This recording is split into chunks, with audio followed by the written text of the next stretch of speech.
Support for The Bittersweet Life comes from our listeners. This week, I'd like to thank Andrea, Kate, and Angel. Thank you so much for joining us on Patreon. Together, your donation covered the monthly bill from our podcast hosting service.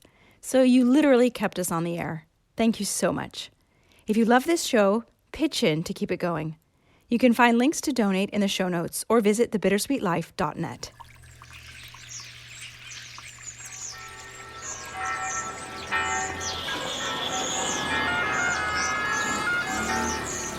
Welcome to Rome. This is The Bittersweet Life with Katie Sewell and Tiffany Parks. Hello, this is The Bittersweet Life. I'm Katie Sewell. I'm Tiffany Parks. And today we begin with a quick reminder that coming up imminently, very soon, this is your last chance to participate. We are doing our 1 year later Day in the Life episode. So this is your chance to send in a voice memo. Just tell us your name, where you are, and give us a snapshot of where your life is at 1 year later. 1 year ago, we did a day in the life, and people from all over the world sent in their snapshots of what life was like and how it had changed. And so now we want to hear your snapshots of how life has changed 1 year past the beginning of this epidemic. A little past 1 year, but Around. We're trying to stay. It's around 1 year. Yeah, it's a loose thing. We've already heard from lots of people, 6 different countries so far. I have heard from a couple shy people who say that they would do it, but they don't like the sound of their voice. Everybody doesn't like the sound of their voice. Just do it. I will guarantee at least one thing. I will love the sound of your voice. So send it in. Just record your voice on the voice memo app on your phone and then email it to bittersweetlifepodcast@gmail.com. And of course, you can find that email address in our show notes. All right, now to the actual topic at hand. Mm-hmm. Maybe you should introduce the topic at hand this week. Well, there's some big news out of Italy this week, and that is that as of mid-May, that's like a week from now, more or less. As of mid-May, Italy is now opening their borders to pretty much anyone who has a negative. You either have to be vaccinated, you have to have recovered from COVID, or you have to have a negative test. That covers a lot of bases. Mm-hmm. Pretty much anybody who obviously isn't suffering from COVID at the moment qualifies. Wow. Yeah. So crazy. I was thinking it was when they were sort of talking about this and, we were sort of just hearing rumors. I assumed it would be, okay, at the most it would be vaccinated people. But it looks like even non-EU countries are going to be welcome. Now, I do not know if there are going to be any exception countries. Do look up, before just like buying your tickets. Go and check your country. Make sure. I don't know if there's any exceptions to the rule, but it's not just EU. I believe that North America is included, at least North America, if not many, many other countries in the world. Wow. So what we've learned from this is that getting a tourism plan together is more important than getting their vaccination plan extended. Well, one takes, I guess, a lot less effort. That's true. I mean, the first one, you just say it. You just like, okay. Yeah, I, like many people I know here in Italy, have very mixed feelings about this. Mm-hmm. Because as we've talked about recently, Italy's vaccine situation is not ideal. Now, I do feel like just in the past couple of weeks, things have been getting a little bit better. We're not obviously on par with the US, but we are getting a little bit better. We're down to like 1964, 1965. If you're born in those years, you can get your vaccine. So I actually, for the first time, am starting to be hopeful that they will get to my age group by July, which is my hope, because I'd like to be fully vaccinated before we go to the States in August. Right. So right now they're vaccinating people like around 55, 56-ish. Yeah. Yeah, that is an acceleration, because the last time when we were joking about it, 1 or 2 weeks ago, we were saying... It was 54, 55. Well, it was...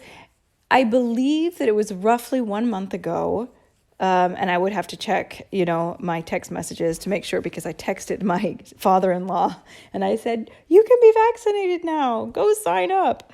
And of course he waited a month. And so yeah, now he and my mother-in-law have their appointments for the end of May. Thank goodness. Their first appointment, obviously. So that was about a month ago. And now a month later, we're at 64, 65. So, maybe by June, 74, 75. And maybe by July, the 80s even. I'm hoping that by July, I will be vaccinated. What would suck is if I got an appointment and my first vaccination was when I was in Italy, and then the appointment for the second vaccination was after I had left. I'm going to hope let's not even put that out there. Like the worst possible scenario. I mean, not that that's the worst possible, but yes, you get what I'm saying. Yes. Well, before we go though to your bigger fears about tourism now ramping up in Italy, because a whole bunch of people's ears just perked up because we're all looking to get out of here. Yeah, I know. I know. At least in the United States. But before I go there, your father-in-law and mother-in-law waited for 1 month. Why did they wait so long? To be honest, I think they're both a little bit vaccine hesitant. They're not anti-vaxxers by any stretch of the imagination, but, I just saw my mother-in-law this afternoon. I had to stop by, and I think my father-in-law mentioned, oh, yes, we have our appointments on the 22nd, and she was just kind of grumbling in the background. Oh, I wish, it would be better if we didn't. And I said, what are you saying? It's a miracle. Like, this vaccine is a miracle that they were able to get it together so fast and that it's available. Do you want to go on with a pandemic indefinitely? Is that what you like?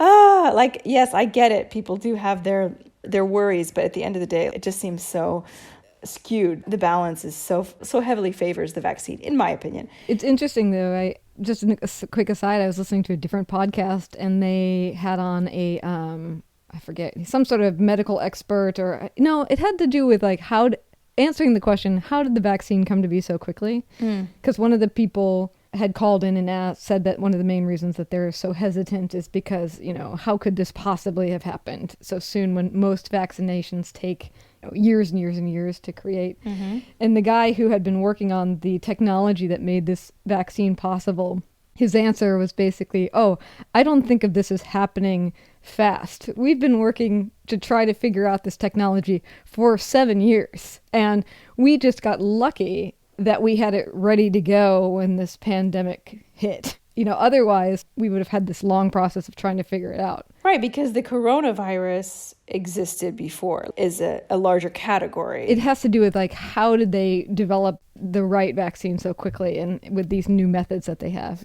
So he was just saying it's a whole new process, but it's a process that took 7 years of in-depth testing to figure out. So it's by no means a fast miracle. Okay. Although that's how it feels to us. Mm-hmm. I thought that was interesting. That is interesting. Anyway, go on.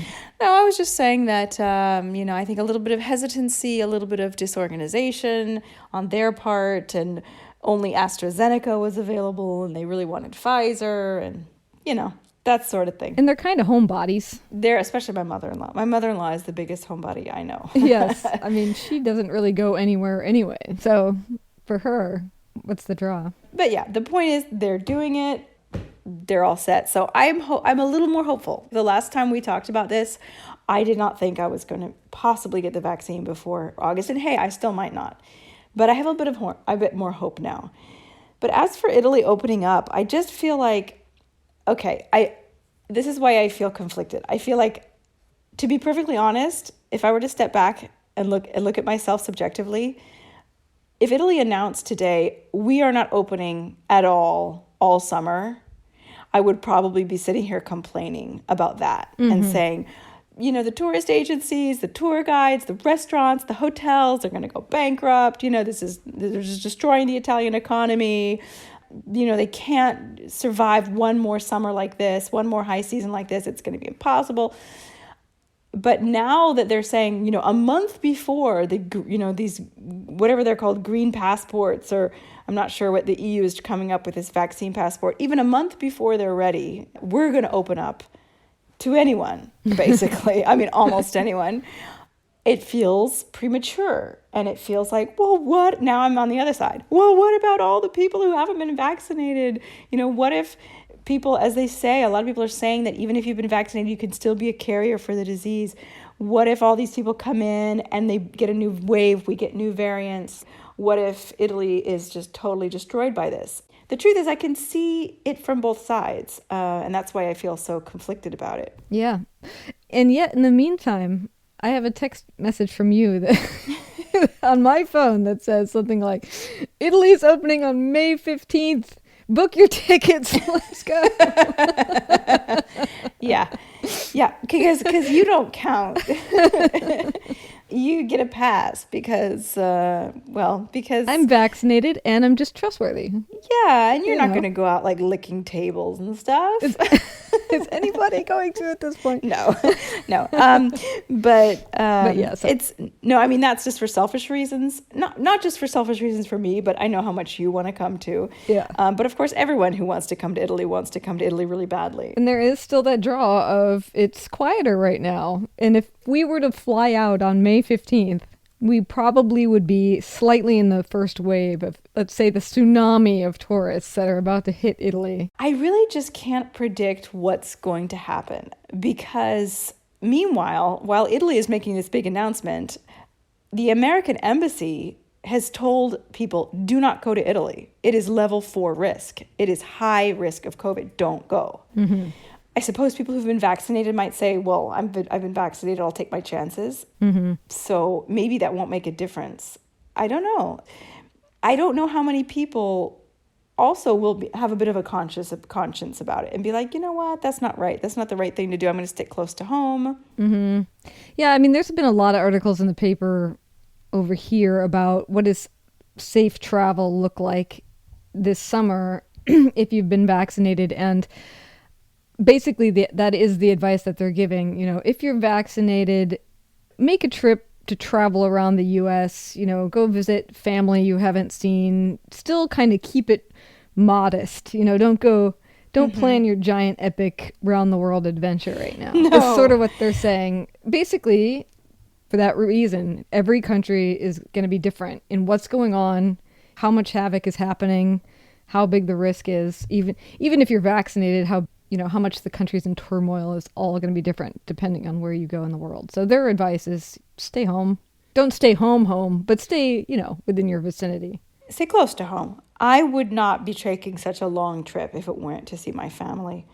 You know, the idea of being in an airplane for that many hours, especially if I haven't been vaccinated, is not something I'm looking forward to doing or would do if it were for any other reason that I haven't seen my mom for 2 years and I haven't been in my country for 2 years and for all those reasons that we've talked about. Mm-hmm. Otherwise, I would probably go somewhere in Europe. I would probably go to Greece, honestly. I would probably go somewhere nearby that I've always wanted to go, like Greece. Yeah. But that I can't stay away. I just can't. So if you guys are going to be opening to all tourists starting on May 15th or so, does that mean, because I know that you've been in these kind of light switch on and off flips of zones for the last few months. It's been like, you're red, oh, you're orange, now you're yellow, now you're orange again, now you're yellow, orange, yellow, orange.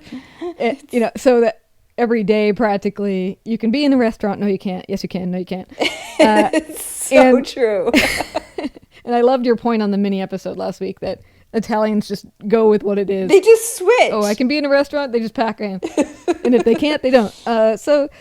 But does that mean that the light switch will be flipped to on, basically? I have no idea. Or are these tourists going to be there and then all of a sudden it will switch to orange zone and they won't be able to get any food because they won't know how to order takeout? Well, it's a really good question because, well, first of all, there is something known as the white zone, which nobody's in right now. I think almost everyone is in yellow zone. There might be a few regions in the north that might be in orange zone. Almost everyone's in yellow zone, which means curfew 10 p.m. You can eat at a restaurant, but only outside. And you have to be done whatever time you have to be done to get home by 10 p.m. I guess some people might live so close that they could be there until 9:55. Museums are open. I think some concerts might be open, but in a very, very limited capacity. So yeah, it does beg the question, when the tourists get here, what's going to happen? And I saw some people on Twitter say, so they're letting in the entire world, but Italians still can't travel from region to region without an excuse. And Italians still have to be in, home by 10 p.m. And this is how I felt back in, I can't remember what month it was because I'm so confused now of how many lockdowns we've been in and out of. But it was sometime this winter, like in January or February. They had not yet closed the museums again. I guess that happened in March, I think. I'm so confused. But Claudio was still working. So the museums were open, which means the restaurants were open. The restaurants were opened until 6 p.m. at that time, so no dinner. But aperitivo, yes. Lunch, yes. And there was a rule that you could not go to a different region. So me, as someone living in Lazio, I could not go to Tuscany. And yet, Claudio, in the Vatican museums, kept encountering French and Spanish tourists. Maybe from other countries as well, but he kept particularly noticing French and Spanish tourists. And he and his colleagues started asking them, just like, hey, can you just out of curiosity, like, do you live in Rome? Are you here on vacation? They're like, no, we're here on vacation.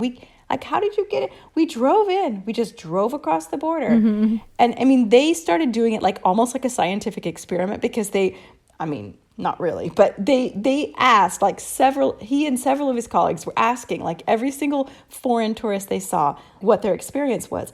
And almost every single person said the same thing. They drove in and they were not checked. They were not checked to see that they had a negative test. Mm-hmm. Even though they had them, most of them were being responsible. They were bringing in negative tests because that was the official rule that you had to have one, but they weren't being checked. Yeah. But not only that, they were allowed to cross regions.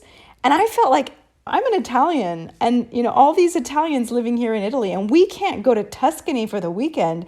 Yet, people from France and Spain can come and do a whole Italian tour.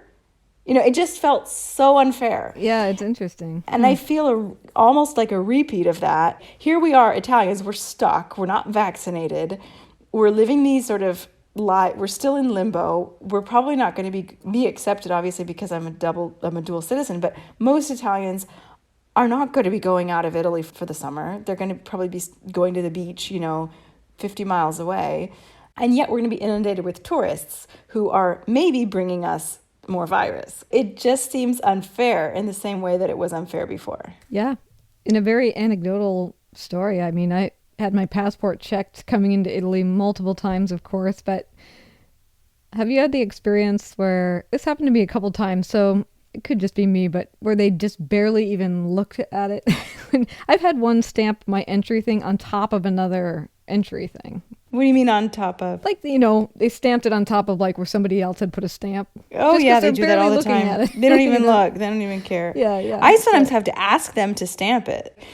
Like when I went with my son the first time, this is his first international trip. Can you please stamp his passport? Like, I want to have as a souvenir. Mm-hmm. And they roll their eyes like, okay, I'll stamp the passport. Yeah, I mean, it is concerning. It will be... So, I mean, okay, I know you want to give me a mental exception, but but really, given how you feel about it, what is the responsible thing from your point of view? I wish I had a clear answer. I don't know. I don't know enough about the science and the vaccine to know how safe it is for vaccinated people to come here.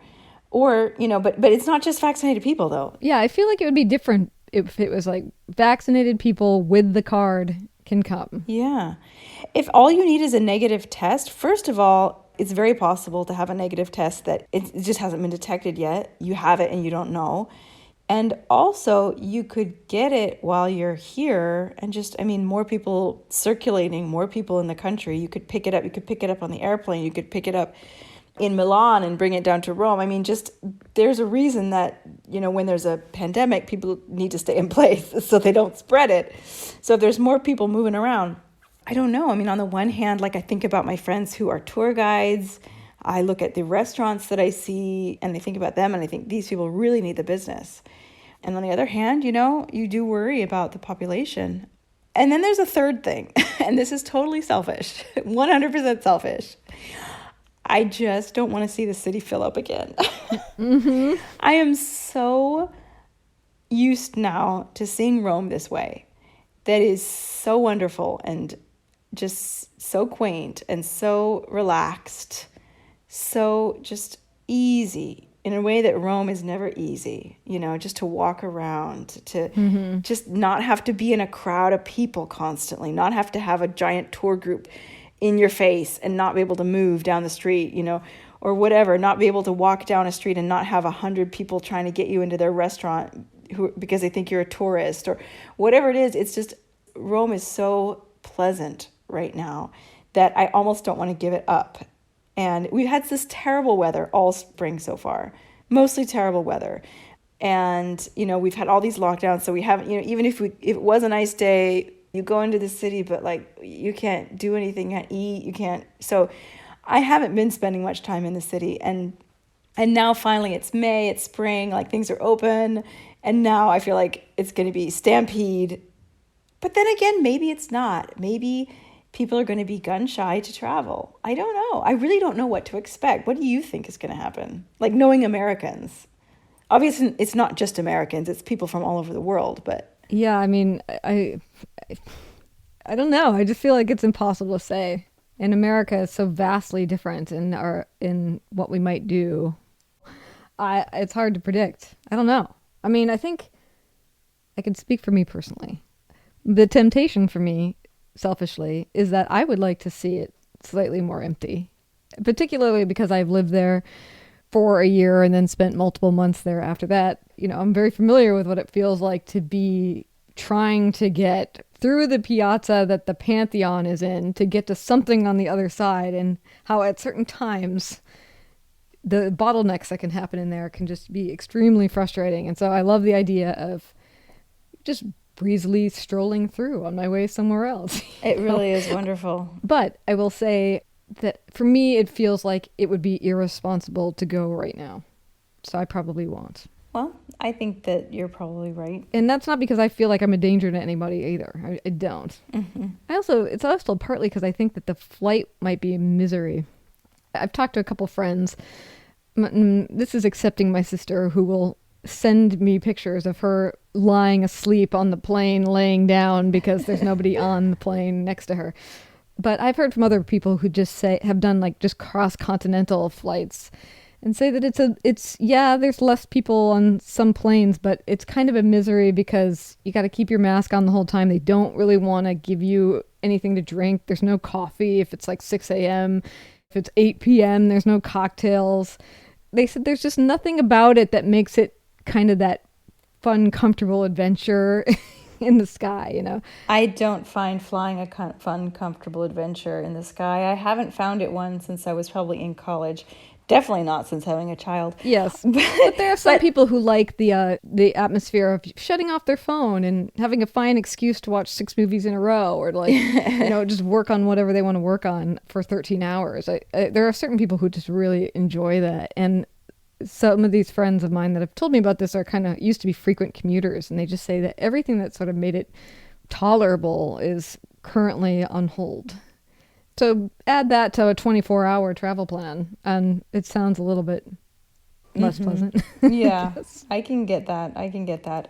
At least on an international flight, they do have to feed you. Mm-hmm. So That's true. But of course, for you, who might be traveling vaccinated, that it leads to a risk, So unvaccinated. Yeah.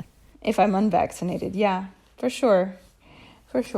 We'll see. We'll also see Aurelio, like how he's not used to wearing a mask, because here kids under 6 don't have to wear them.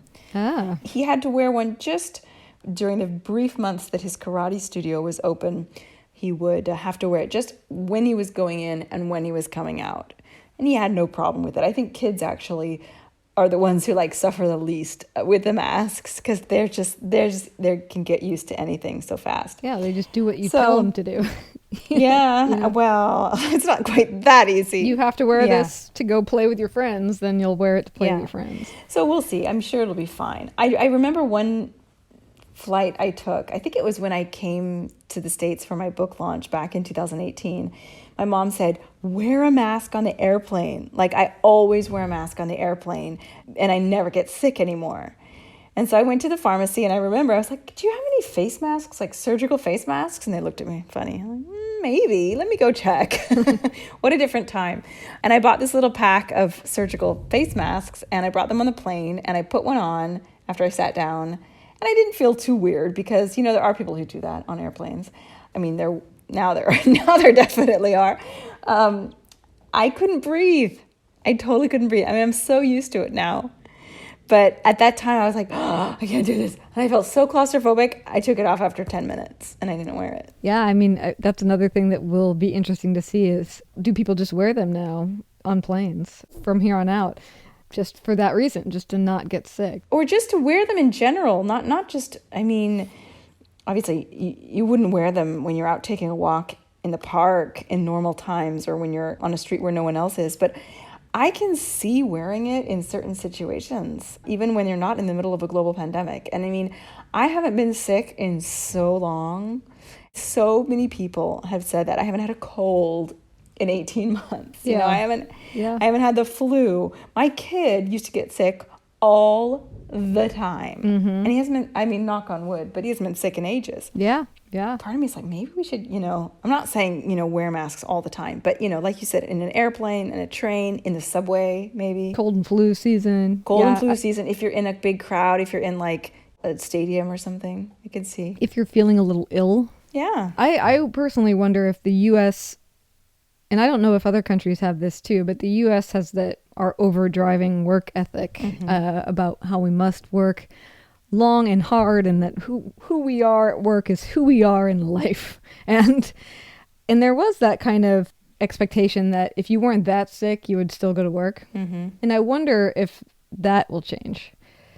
I think I've told you before, the first time I ever had a job where you were supposed to stay home if you had a cold was in radio, just because colds affect the sound of your voice.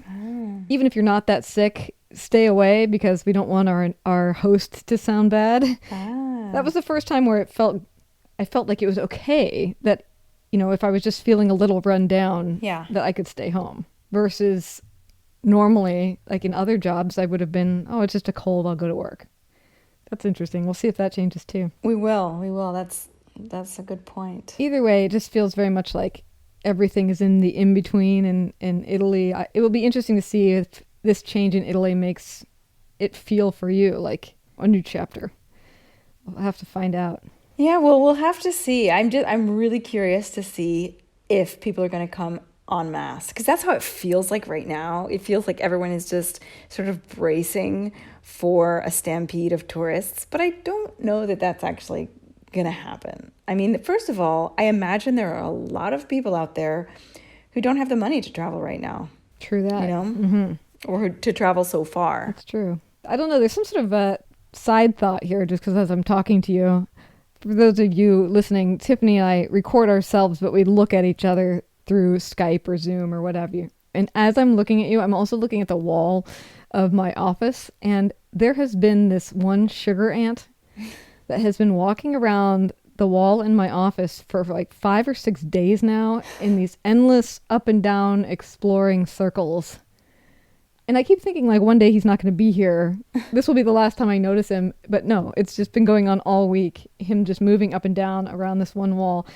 I don't know if that's like some sort of a metaphor, but it has definitely somehow captured how I've been feeling. Trapped. Especially in the, waiting, getting the first vaccine, waiting for the time when you can get the second, getting the second, waiting for the 2 weeks after that, and all the while thinking, well, what will change? Will anything change? And watching this ant just circle up and down, searching for food and comfort and fresh air. I don't know what it's searching for, but it just sort of, it just feels like what this period of time feels like to me, this sort of languishing, wondering what's going to happen next. So I don't know. It'll be interesting to see. But right now I'm not planning my instant voyage to Italy. So I'm sorry. Part of it is also just it's too hot in the summer. Derek's like, well, maybe we could go in July. In July? Ugh. No, thank you. July is so hard hot. Pass. Yeah. And don't come in August because I won't be here. No, I'm not. I can't come in August. Of course not. So maybe September. Yeah, we'll see. We'll also have to look at the books and see the finances and all that stuff, but just like everybody else. Well, we should probably leave it there. Quick reminder, don't forget about that voice memo telling us a snapshot of where you are in the world, what's going on, your name. We love your voice, whether you hate it or not. So record yourself, send it in, bittersweetlifepodcast@gmail.com. And we'll do that day in the life show. That's going to be so fun. I can't wait to hear it. And if you really, really love the show and you want to support it and you want to get bonus episodes about things that we would never talk about on the real show, join us over on patreon.com/thebittersweetlife podcast. We put out 2 bonus episodes a month, often fueled by listener questions or topics that we feel don't really fit the parameters of this show, but might be interesting to the curious listener. Like, for instance, how do we feel about our ex-boyfriends was a question that we were asked, which was a really funny exploration, actually. Yeah, I think that was Claudio's idea, my husband. Yeah, that was. And you can also hear fun things like Tiffany, what she sounds like when she's singing opera, for instance, is another fun thing that you can hear over there. So check that out. The link is in the show notes. For as little as $5 a month, you can hear 2 bonus episodes a month. And yeah, anything else? No, just don't forget to subscribe to the show if you don't already. Yeah, always subscribe to the show, spread the word, tell your friends, leave us a review. And thanks so much for showing up. And don't forget that voice memo. And until next time, this is The Bittersweet Life. I'm Katie Sewell. I'm Tiffany Parks. Join us again. Bye.